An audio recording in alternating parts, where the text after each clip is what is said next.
오늘 세미나 강의는 이 스피노자를 이제 유대인 계몽, 이 하스칼라 이 전통에서 이전 단계에서는 모제스 마이오니데스 왼편에 이제 있는 아주 유명한 정통파 유대인 거장이죠. 중세기 때. 그 오른편에는 모제스 맨델존 칸트 시대의 유대인 계몽운동 하스칼라를 이제 전개한 사람입니다. 그러니까 이 중간에 스피노자가 서 있어요. 시대적으로. 또 사상적으로 매개가 되죠. 그러니까 모제스 마이오니데스는 1135년부터 1204년 이슬람 아주 그 르네상스 문명하고 연관되어 있는 사람이에요. 중세 유대교 지적 전통을 대표하고 오늘날도 합리적인 윤리적 유대교의 거장으로 남아있는 사람입니다. 이 마이오니데스로부터 스피노자 철학이 등장한다. 최근에 유대인 학자들에 의해서 아주 집중적인 그 연구들이 주어지고 살펴보면 참 놀라울 정도예요. 스피노자는 심오한 종교적인 사상가로 재발견된다. 그러니까 스피노자가 자기 고향으로 이제 드디어 돌아가는 거죠. 참 반가운 이야기입니다. 18세기 유대인 계몽은 하스칼라라고 하는데 이건 모제스 맨델존 1729년부터 1786년 사이. 그러니까 스피노자는 이 중간 시기에 속하는 그 당대 철학의 완전 스타였던 데카르트하고 이제 비판적인 대화를 하면서 근대성의 새로운 이른바 대안근대성이라고 하는데 서구에서는 이제 대안근대성을 찾을 때는 거의 다 이제 스피노자에서부터 다시 출발한다. 이런 면에서 우리 대한민국 사상계에서도 식민지 근대성과 많은 논쟁들을 하는데 이런 유럽의 또는 서구의 그 대한근대성에 대한 지적인 노력들하고 서로 대화를 나누는 건 참 의미가 있다 생각이 들어지네요.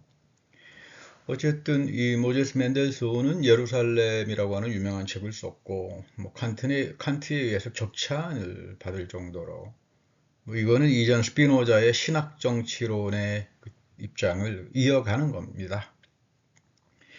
맨델스존은 당대 계몽과 종교의 관용의 대표였던 그 레싱이라고 하는 계몽주의의 거장이었죠. 이 레싱의 현잔아단에 보면 형제와 인간의 사랑을 아주 대표하는 유대인 영웅의 모습이 나오는데 그 유대인 영웅을 이 맨델스존을 모델로 삼았다고 전해집니다. 이 맨델스존은 1784년도 베를린 월간지에 칸트의 그 유명한 논문이 발표가 되죠. 계몽이란 무엇인가. 여기에 대해서 유대인 입장에서 계몽이란 무엇인가로 이제 응답도 하고 아주 잘 쓴 논문입니다. 더욱이 베를린 아카데미 현상 논문에서 맨델스존이 수석을 하고 칸트는 자석을 할 정도로 학문적으로도 상당히 이제 서구 지성계 대가들하고 대화가 될 만한 그런 준비된 그런 인물이라고 볼 수 있죠. 그러니까 칸트의 비판 철학과 유대인 계몽 철학이 서로 맞물려 있어서 이 서구의 잘못된 근대성의 비판, 그건 가장 대표적으로 우리 막스 베버가 사회학에서 쇠창살 우리에 갇혔다라고 하는 이제 그 부분을 되돌려서 이른바 이제 고고학적 해명이라고 합니다. 다시 돌아가서 이 사유들을 검토한 다음에 새로운 이제 그 대안 근대성을 가져가 보자. 사회학이나 철학에서는 아주 중요하게 이제 다뤄질 수 있다.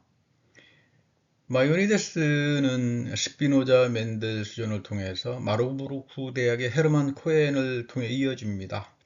칼바르트가 이 마르부르크 대학에서 이 코헨을 통해서 윤리와 사회주의 문제를 접했는데 거기에는 이제 아주 유명한 이스라엘 신학이 깔려 있는 거죠. 그래서 칼바르트 교의교의학 속에는 그 아주 유명한 이스라엘 신학이 깔려 있고 이 이스라엘 신학을 교의교약 전체 속에 담겨져 있는 이스라엘론을 모르면 바르트의 교의학과 윤리와 사회주의는 전혀 이해할 수 없다. 이런 말을 이제 합니다. 마이오니데스는 이제 안달루스 그 당대 이제 모슬렘들이 지배하고 있었던 스페인 지역을 말합니다. 안달루스의 코르도바 출신이고요. 그 알로하드 이슬람에 의해서 정복이 되게 되니까 오늘날 모로코에 이제 거주했던 그 좀 강경파 이슬람들이죠. 이 사람들이 그 이전의 그 유대인 관용 정책을 폐기하게 돼요. 이전까지 알로하드 이슬람, 모로코 이슬람에 의해서 정복당하기 전까지는 완전히 거기서 유럽의 뭐 1400년도, 1500년도 유럽의 르네상스에 벌써 한 300년 정도 앞서가지고 이슬람의 르네상스가 이 스페인에서 코르도바에서 이제 펼쳐지는데 이게 오늘날 또 이슬람의 대안근대성을 찾고 세계 문명에 기여할 수 있는 어떤 그 지적인 그런 그 연구들이 나오는 게 이슬람 사회학자들이랄지 또는 철학자들에게서 이제 그 나타나기도 합니다. 어쨌든 모로코에서 5년간 신분을 숨기고 살다가 이후 이집트 카이로에서 유대인 공동체 지도자로 활동하고 우수를 전문적으로 공부했어요. 자기 동생이 상인이었는데 물에 빠져 익사하는 바람에 그 우수를 전문적으로 공부하고 그 당대 이집트 그 술탄 그 유명한 전설적인 살라딘의 그 주치의로 활동할 정도로 뭐 거의 유대인으로서 다시 말하면 이슬람과 매개하고 그리고 사상적으로는 뭐 결정적으로 토마스 아퀴나스, 마이스 에카르트에게 영향을 주고 이런 하나의 가교의 역할을 하는 거장입니다.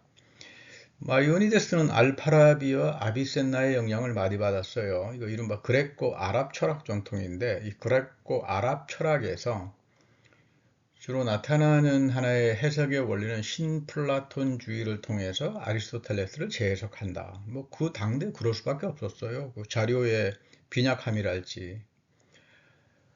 어쨌든 이런 철학을 통해서 토라하고 매개를 하고 그분의 마이오니데스의 유명한 말이 있죠. 유대교 안에는 시브리 성서 안에는 어떤 것도 이성에 대립하는 게 없다. 놀라운 선언입니다. 그러니까 믿음의 세계가 진리를 표현한다면 이건 합리적으로 입증돼야 되고 믿음은 이성을 추구한다. 그러니까 믿음과 이성이라고 하는 게 서로 반박이 안 되죠.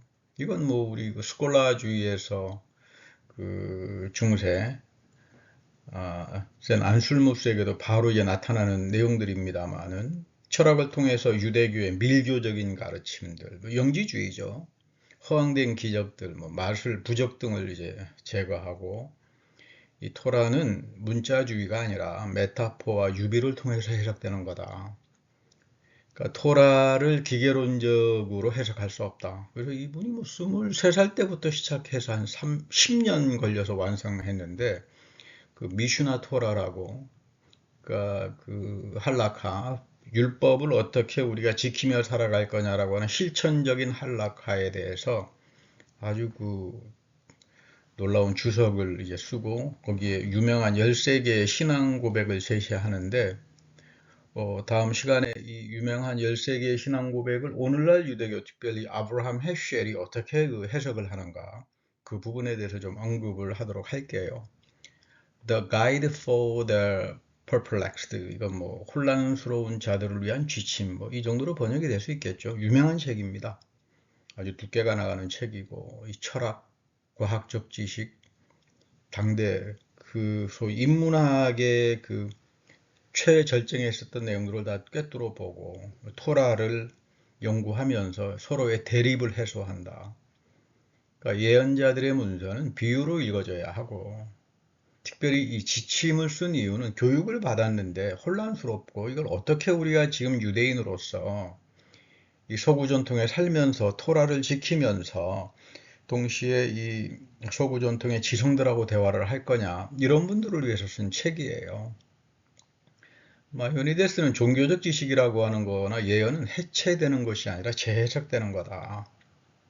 그러니까 한 예를 들면 무로부터의 창조의 개념이 있는데 크레아치오 엑스 니힐로 무로부터 창조의 개념은 아리스토텔레스의 부동의 동자하고 다르지 않다. 그러니까 이 부동의 동자로서 하나님은 까오자수이기 때문에 움직이지 않는 분이니까 여기서부터 무로부터 창조의 개념이 돌출될 수 있다. 그리고 예언자들의 신적 영감을 무시하지 않는다. 사실 이제 아리스토텔레스의 부동의 동자는 창조하는 시는 아니죠. 근데 이걸 이제 네오플라톤주의 유출 개념을 수용하면서 오히려 무로부터의 창조의 개념을 이 제일 원인으로서의 하나님의 존재는 누구에 의해 움직여질 수 없는 초월적인 존재다. 가우자스이. 뭐 이거는 여러분 스피노자 에틱에 그대로 이제 들어오잖아요. 그러면 이제 플라톤의 티마이오스에 보면 그 하나님이 창조하잖아요. 신의 창조에 결부해서 결국은 토라의 창조 기사는 이 그레코 로만의 철학에 이 창조 기사하고 합리적으로 해석될 수 있다. 뭐 이렇게 이제 다시 말하면 치고 들어가는 방식이죠. 이렇게 됐을 때 마이오니데스에게 중요한 건 하나님의 본질은 부정적으로만 표현돼요. 이거 부정의 신학이라고 그러는데 뭐 이런 겁니다. 만약에 너 아버지가 뭐 몇억 장자, 몇조 장자라 그래 보자. 근데 아들이 와서 아이 뭐 우리 아버지는 백만 장자야 이렇게 하면 너는 아버지 앞에 큰 그 저기 불효를 저지르는 거다. 그러니까 이 부정의 신학이 그런 개념입니다. 하나님은 사랑이나 지혜와 같은 성품을 가질 필요 없다. 이 말은 뭐냐면 하나님은 사랑이나 지혜나 성품 이상이고 그 자체다 이런 뜻이에요. 그러니까 흔히 이런 부정의 신학을 뭐 종교적 휴머니즘이나 무신론으로 이제 가져가는 분들이 계신데 특히 마이스터 에카르트를 통해서 그건 조금 아닌 것 같아요. 제가 볼 때는 마이스터 에카르트도 뭐 그대로 이 마이오니데스에 대한 그 영향은 무시 못합니다. 그건 토마스 아퀴나스도 마찬가지고. 어쨌든 하나님은 초월적 일자고 부정적 요소를 통해서 표현된다.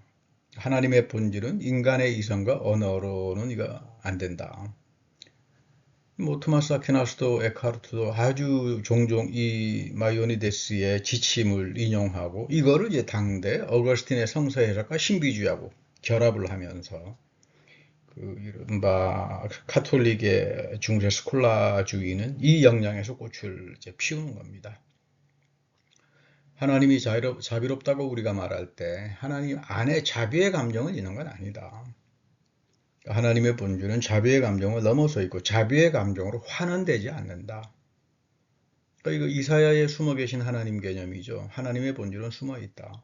그러니까 이거는 유비론적인 방식으로 하나님을 이해한다. 유비론적인 방식, 비슷하게 그러나 다르게. 뭐 이런 사유는 칼바르트 교약 전체에 다 들어와 있어요. 유비론적으로 해석하는 거. 물론 이거는 마이오니데스를 통해서 얻어간 건 아니고 센 안셀무스를 통해서 이제 바르트는 유비론을 발전시키는데 그러니까 뭐 하나님의 세계의 관계는 선장하고 배와 같다. 그러니까 이 선장이 배를 다 움직여 가니까 창조와 기적, 예언, 지적인 경험, 예언자적인 경험들 뭐 이런 것들은 합리적으로 제거되는 것이 아니라 믿음의 세계를 위해서 시적으로 또는 메타포리칼하게 유비론적으로 다 보존되는 거다. 신적 영감이라고 하는 것은 이렇게 성서 주석을 가져가는 거죠. 그러니까 이분은 토라와 예언자를 이야기하면서 예언자는 도덕적으로 지성적으로 완결한 사람이고 이 지성과 특히 상상력, 구상력을 이제 통해서 메타포와 상징 언어로 하나님의 그 영감과 예언을 전달하는 전달자다. 이 예언의 핵심은 다른 게 아니라 이스라엘 백성들에게 토라를 제대로 준수해라. 그거를 시대에, 그러니까 토라에 대한 재해석이라고 보는 거죠. 예언을. 뭐 틀린 말이 아니죠. 오늘날 성서 비평에서도 신명기가 기본이고 이 신명기를 기본으로 해서 모든 예언서라고 하는 것은 신명기 원리로 돌아가자라고 하는 측면을 담고 있다. 뭐 이거는 뭐 오늘날 구약 성서 비평학에서는 하나의 뭐 기본 문법으로 이제 보여주는 이야기들이니까. 그러니까 모세는 그런데 한 가지 재미있는 것은 예언자하고 모세는 구분해요. 모세는 예언자처럼 꿈과 환상으로 말하지 않았다. 그러니까 이성적인 상태에서 맨정신에서 하나님과 입과 입을 맞대고 뭐그 구약 성경에는 뭐 얼굴과 얼굴을 맞대고 이렇게 표현되어 있는데 페엘페라고 하는 히브리 말인데 그 입과 입을 맞대었다. 귀와 귀와 귀를 맞대고 이런 원래 오리지널 표현이 그런 거죠.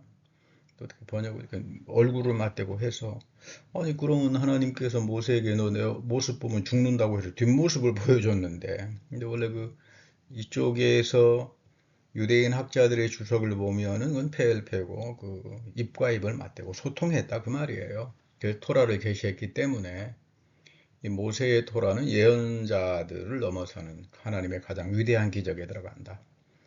자, 여기까지가 스피노자는 이 마이오니데스 성서 주석 그대로 수용합니다. 한 가지 이제 안타까운 것은 스피노자는 성령에 대해서 아주 심오한 주석을 남겼는데 하나님의 영에 대한 다양한 의미를 이제 분석하고 재해석하고 하나님의 호흡, 루아흐, 뭐 능력, 바람, 지성과 영혼, 마음의 모든 열정, 파토스 또는 성향, 아주 그 하나님의 영 루아흐에 대해서 그 문서비평적으로 주석을 달아놨어요, 스피노자가. 그래서 하나님의 영은 자연이성, 우리의 뭐 자연이성이 아니라 예언자들을 통해서 계시가 된다. 인간은 하나님의 영으로 채워지고 이 하나님의 영은 파토스로서 예언자들의 마음에 영향을 준다. 이거는 뭐 아브라함 헤셜이 이야기하는 하나님의 파토스 신학하고도 연결이 될 수 있겠죠. 하나님의 마음은 이제 토라에서부터 나타난다. 뭐 이렇게 보면 그 신학성취론 1장 예언에서 이제 성령에 대한 그 주석을 담고 있는데, 그래서 이제 슐라이르마가 그 종교론 담화 초기 저작에서 스피노자를 성령의 사람이다, 정신적인 고봉에 서 있는 사람이다, 이렇게 극찬을 한 이유가 여기에 있어요. 그러니까 모세의 예언에서 하나님은 이성적으로 입과 입을 맞대고 대화를 하고 모세는 하나님의 음성을 들었다. 그런데 스피노자는 그리스도 역시 모세처럼 하나님의 음성을 들었고 하나님의 지혜는 인간의 지혜를 넘어선다. 그리고 하나님의 지혜는 그리스도 안에서 인간성을 입었다. 인카네이션이죠. 역사적 예수를 이야기하죠. 그리스도는 구원의 길이 된다. 그러니까 스피노자는 개신교 전통에 가까워요. 좀 안타깝게도 이제 인문학이나 철학을 하시는 분들은 이쪽 성서 비평에 대한 전문 지식들이 없다가 보니까 뭐 스피노자가 그리스도는 뭐 로고스 이성을 이야기한 거지 역사적 예수하고는 아무런 상관이 없다 이렇게들 제 말씀하시는 분도 계신데 그거는 잘 아닌 것 같아요. 이 스피노자의 일반적인 이해는 그 히브리 성서 주석 이해하지 못해서 나타나는 겁니다. 특별히 뭐 스피노자가 아주 그 제대로 본 건 요엘의 성령의 보편적 사역이죠. 그 모든 육체에 하나님의 영이 부어지잖아요. 그 부어짐이 어디서 나타납니까? 신약성서에서 오순절날 성령 강림, 사도행전에 이 부분을 가지고 슐라에르마하, 이른바 그 하나님의 의존감정신학 그리고 칼바르트, 보편성령론 아주 중요하게 신학화가 되죠. 이런 맥락에서 보면 스피노자는 공공신학자로서 언제든지 대한민국의 인문사회과학 또는 철학하시는 분들하고 신학자들이 충분한 대화를 가질 수 있는 하나의 공동 발판이 될 수 있다. 저는 그렇게 생각합니다. 플라톤은 국가에서 이상국가의 왕은 철학자다. 그래서 이제 이슬람 철학자들은 바로 이제 플라톤의 국가론에서 이것은 하디스 또는 샤리아법, 그 코란 위에 이슬람 법이 있잖아요. 이 법, 울라마 전통에서 이 법을 이제 완성한 지도자들의 예언적인 능력과 역할에 적용을 했어요. 플라톤의 국가론에서 이상국가론을. 마이오니데스도 마찬가지예요. 이 토라의 예언의 신적인 영감과 하나님의 기적에 이 플라톤의 국가론에 이 왕은 철학자이고 영감을 받은 사람이다. 그대로 이제 수용을 하는 거죠. 그리고 마이오니데스에게 재미있는 것은 하나님의 수능신학인데 하나님이 뭐 인간의 지성이나 뭐 심지어 믿음으로도 그 이해를 못하니까 하나님이 스스로 수능을 해줘요. 낮춰준다 이 말이에요. 그러니까 제의를 허락한다. 인간의 눈에 맞춰주기 때문에. 그러니까 제2문서는 우리 뭐 성서비평학에서는 뭐 피기서라고 합니다만은 그 레이기 제2문서는 하나님의 이름에 봉헌돼야 되고 그러면서 우상숭배를 금하지만 그것은 하나님의 순응의 신학이다. 하나님이 인간의 연약한 인간에 순응해주고 허락해주는 그러니까 이런 하나님의 순응과 허락의 신학은 뭐 스피노자에게도 그대로 볼 수 있죠. 특별히 그 모세에게 계시한 하나님의 성품, 흔히 뭐 유대인들은 13개의 미도트라 그래서 출애굽기 34장 6절부터 7절 참 목숨처럼 사랑하는 하나님의 성품의 신학인데 이거는 그대로 모세의 의견에 순응되고 허락된 거다. 그러니까 스피노자 역시 인간의 언어와 능력에 하나님의 제한성을 가할 필요는 없다. 하나님의 능력은 인간의 언어라지 능력으로 이제 가할 수 있는 건 아니다. 그런 면에서 아마 스피노자를 범신론자다, 범죄신론자다, 이렇게 독일 낭만주의 쪽에서 이해됐던 것은 전혀 이제 성서를 이해하지 못했던 그 당대 낭만주의자들의 그 참 얼치기 같은 해석이지 그렇게 보기는 어렵습니다. 오늘날 거의 다 마이오니데스 전통에 서 있는 스피노자는 윤리적 유의신론에 가깝다. 다 이렇게 보는 게 정답입니다. 글쎄 범신론으로 볼 수도 있겠고 범죄신론으로 볼 수도 있겠지만 중요한 건 그 사람의 히브리 성서 주석은 특히 마이오니데스의 미슈나 주석하고 연결을 지어서 그 성서 해석학의 전통에서 한번 검토를 꼼꼼하게 해볼 필요가 있다. 재미있는 것은 이들은 하나님의 봄의 신학을 이제 발전시킵니다. 욥의 삶에서 인간의 진정한 행복은 하나님의 지복과 소통 그리고 봄에 있다. 인간이 고통 속에서 하나님을 본다. 이게 이제 마이오니데스의 유명한 해석이죠. 그 악의 문제라고 하는 건 선의 결핍인데 이 욥의 봄의 차원은 그 친구들에게도 잘 이해가 안 됐고 스피노자에게서 이제 상당히 중요하게 다루어지는데 하나님은 욥의 친구를 당대 종교재판소 신문관 정도로 비판하고 욥이 더 하나님을 잘 표현했다고 욥 42장에 나오잖아요. 이 부분들이 상당히 중요한 거죠. 그러니까 욥기는 유대인의 고난과 유배의 밤에서 하나님을 만나고 봄의 은총을 경험하는 책이다. 이게 기본적인 마이오니데스의 성서 주석이고 스피노자에게도 그대로 갑니다. 스피노자 윤리학의 흔히 이제 꼬나투스라고 하는 말을 니체의 본능 충동 이렇게 연결짓기도 하고 들레즈 같은 사람들 하는데 사실 꼬나투스 성령이에요. 선한 삶을 향한 열망이다. 신학적으로 표현하면 성령이에요. 하나님의 영이 우리에게 꼬나투스로 들어와 있다. 그러니까 악이라고 하는 건 이 선함과 지식의 부재이고 잘못된 정보 지식이나 이 큐피디타스, 욕망, 이 본능적 충동에 대한 지나친 과도 욕망들 이 사람을 악하게 만든다. 선함이 결핍이 되니까 그런 면에서 니체로 가기는 좀 어려울 것 같아요. 니체는 또 다른 하나의 그 대단히 중요한 사상가인데 다른 차원의 영역, 힘의 의지를 가지고 가지 스피노자처럼 선한 열망의 성령론적인 그런 코나투스를 니체는 이야기하지 않는 것 같아요. 어쨌든 스피노자에게 선한 감정을 증대하고 명석 판명한 족학한 이념에서 하나님에 대한 지식과 사랑으로 고양되고 그 하나님을 본다. 욥이 하나님을 보잖아요. 그 차원이 그대로 들어와 있는 거죠.